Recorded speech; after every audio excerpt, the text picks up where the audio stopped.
Ya. Kondisi di Sri Lanka terus memanas ini ya. Setelah berhadapan dengan aparat keamanan selama berjam-jam, akhirnya para demonstran juga berhasil menduduki kantor Perdana Menteri ya. Mereka bahkan menempati sofa kantor Perdana Menterinya, balkonnya dan lain sebagainya. Sementara aparat keamanan hanya bisa menyaksikan dari luar ruangan. Ini untungnya ya, aparat keamanan di sana tidak represif dan menembak mati mereka semua ya.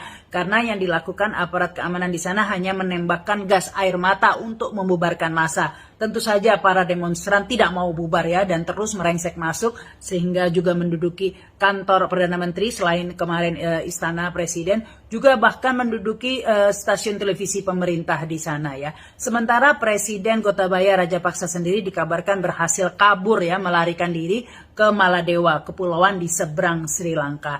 Ya, apa yang terjadi di Sri Lanka ini semoga bisa menjadi pelajaran ya bagi pemerintah atau penguasa di Indonesia juga ya, agar tidak semena-mena mentang-mentang berkuasa semaunya sendiri saja. Hati-hati jika rakyat sudah bersatu dan bersatu. Yang selalu nyinyir terhadap pemerintah kita, yang orientasinya kita tahu bahwa pada prinsipnya semua itu dia lakukan hanya dalam kerangka untuk membangun opini di masyarakat agar pemerintah kita kelihatan jelek di mata rakyatnya, kemudian terbangun kebencian di bawah. Dan ini adalah salah satu ciri-ciri khawaris. Jadi yang namanya khawaris itu, apapun yang dilakukan pemerintah tidak akan pernah benar di matanya. Yang waras tidak boleh mengalah terhadap mereka para pencoleng-pencoleng agama yang menjadikan agama sebagai alat politik.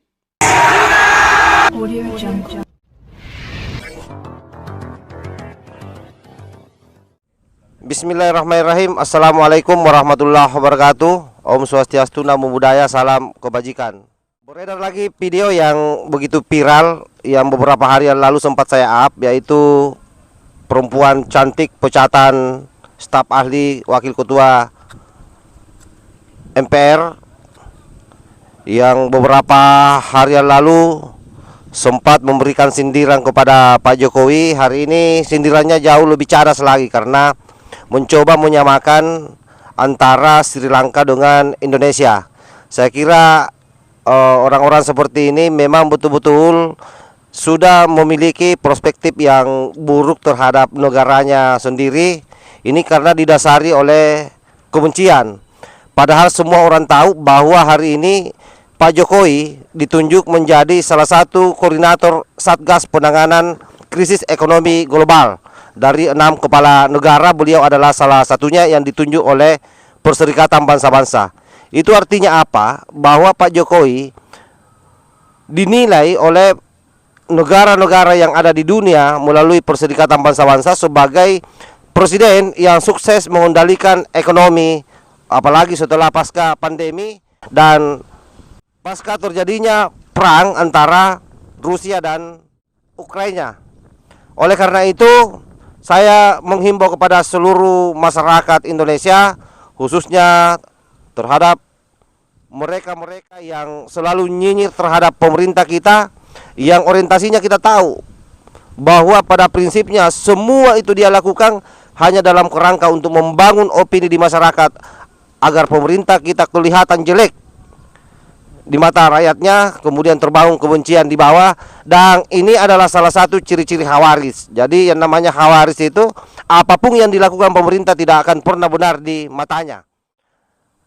Itulah sebabnya tahun-tahunnya kita ingatkan supaya betul-betul bisa menyeleksi setiap informasi yang sampai di telinga masyarakat kita. Perimbangan informasi ke bawah penting, karena kalau itu tidak dilakukan, jangan sampai kemudian menjadi pembenaran, dan itu akan membahayakan situasi bangsa kita. Apalagi hari ini Indonesia betul-betul menjadi negara yang secara ekonomi bisa dipertaruhkan bila dibandingkan dengan negara-negara lain, dengan membuktikan Jokowi menjadi ketua Satgas Penanganan Krisis Ekonomi Global oleh PBB. Wallahul muwaffiq ila aqwamit thoriq. Wassalamualaikum warahmatullahi wabarakatuh.